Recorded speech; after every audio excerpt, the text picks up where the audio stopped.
Darkness rises, and light to meet it.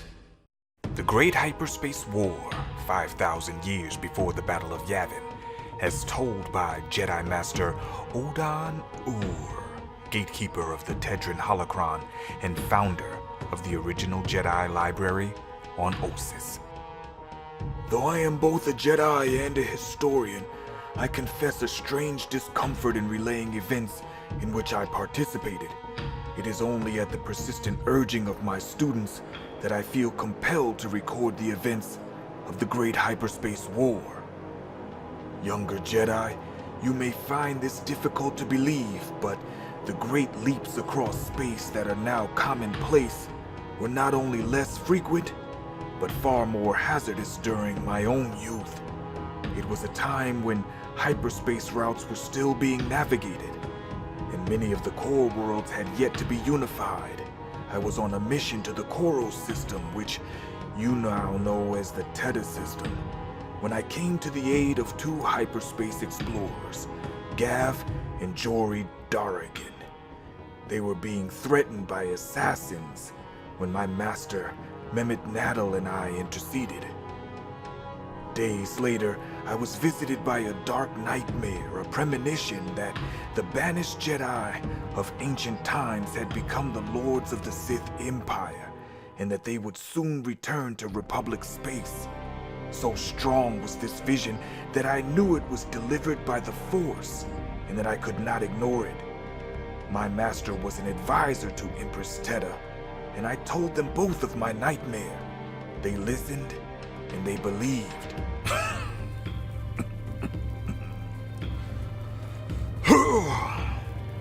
Excuse me.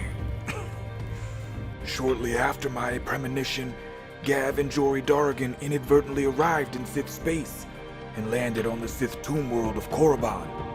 Their arrival coincided with the funeral of the Dark Lord of the Sith, Marka Ragnos, whose passing caused a feud between the two rival Sith lords, Naga Sadow, who claimed a long Sith bloodline and aspired to broaden the realm of his power, and Ludo Kresh, who was content with the holdings already controlled by the Sith Order. The Darragons were captured, but Naga Sadow allowed Jory to escape in her starship. Why?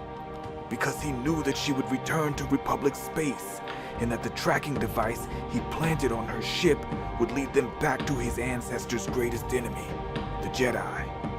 How do I know these details?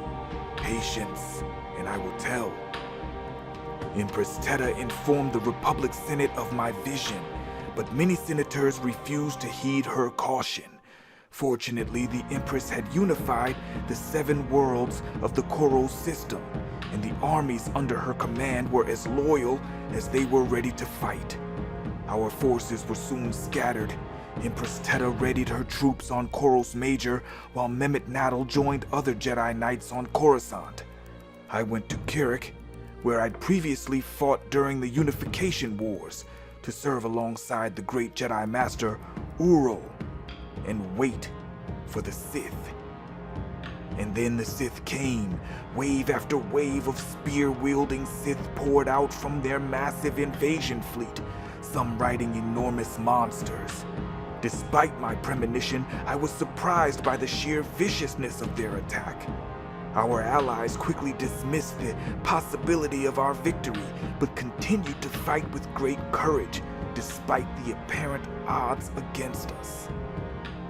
After much blood had been spilled, we realized that our enemy had been using illusions conjured by Naga Sadow to make themselves appear innumerable, which they were not. The battle turned in our favor, and the Sith retreated whence they came. However, they were mistaken in thinking they were safe. Using coordinates provided by Jory Darrigan, Empress Theta's armada chased the weakened enemy back to their own shattered empire. Not surprisingly, Naga Sadow refused to surrender. Theta herself witnessed the destruction of Naga Sadow's flagship. Master Uru and Gav Darrigan were amongst the many casualties of the battle. Moments before he died, Uru told me I would become one of the most ancient Jedi ever, and that I would ultimately die among my precious books and scrolls. I am proof that his prophecy was true. Even a century before this recording, I knew of no Jedi older than I, and my eyes are still not tired of reading. Regarding the Great Hyperspace War, the knowledge that I did not gain by experience was gleaned from 3 sources: the explorer Jory Darrigan, who granted me several interviews, the Jedi Anavis Svag, who served in the fleet that pursued Nagasadao back to Sith space, and a Sith holocron that I recovered from an abandoned Sith starship on Callous Major. Locked within the recesses of this Sith holocron, the only Sith holocron as far as anybody knows, are the forgotten histories and lore of the Sith dating back 100,000 years and more. Both Jory Darrigan and Anavis are long gone, and the holocron, because of the dangerous knowledge it contains, remains off limit to all but a few Jedi Masters. Now, there is one piece of information from the Sith holocron that I will share. According to the holocron, Nagasadao escaped Empress Teda's assault and vanished with his followers. It is most puzzling how this information came to be on a Sith holocron that had been abandoned on Callous Major before Nagasadao's retreat to Sith space. But then, I do not pretend to fully understand the workings of this possibly corrupt device. It is very possible that this holocron contains an interstellar transmission receiver, the likes of which we cannot detect. Ludo Kresh was never heard of again. If Nagasadao survived, is it possible any Sith still exist? We know not, and we can only imagine.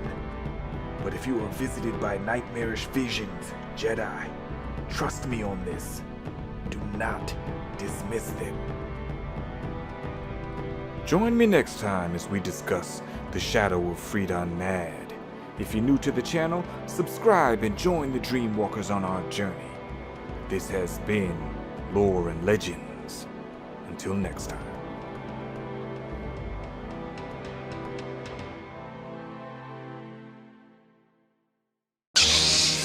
This party's over.